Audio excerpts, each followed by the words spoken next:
तेलंगाना की हुक्मरान जमात टीआरएस के कारगुजार सदर वो रियासती वजीर आईटी के तारक रामाराव ने टीआरएस पार्टी की जानिब से किए गए ट्वीट को रीट्वीट किया, जिसमें कहा गया है कि पिछले 8 बरस में बीजेपी ने झूठ की फहरिस्त और झूठ के प्रोपेगेंडे को दोगुना किया। इस खुसूस में पार्टी के ट्विटर हैंडल से जारी करदा एक वीडियो को भी पोस्ट किया गया। इस मुख्तसर 41 सेकंड की वीडियो को अब तक कई अफराद ने देखा है।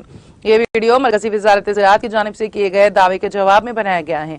वजारत ज़राअत ने दावा किया था कि वज़ीर आज़म के इक़दामात के नतीजे में किसानों की आमदनी दुगनी से ज्यादा हो गई है।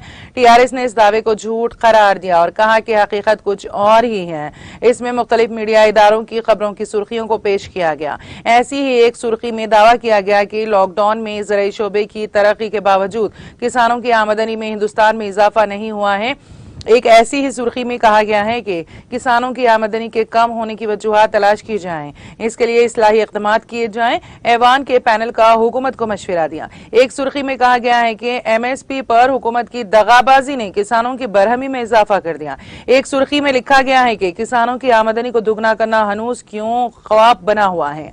एक सुर्खी में पार्लिमानी पैनल ने कहा है कि हुकूमत किसानों की आमदनी को दुगना करने के मकसद से काफी पीछे है। एक सुर्खी में दावा किया गया है कि हिंदुस्तानी ज़राअत की कितनी हकीकत, हिंदुस्तान में 7 बरसों में ज़राई आमदनी में कमी हुई। वीडियो के आखिर में टीआरएस ने दावा किया कि किसान मायूस हैं और बीजेपी झूठ फैला रही है।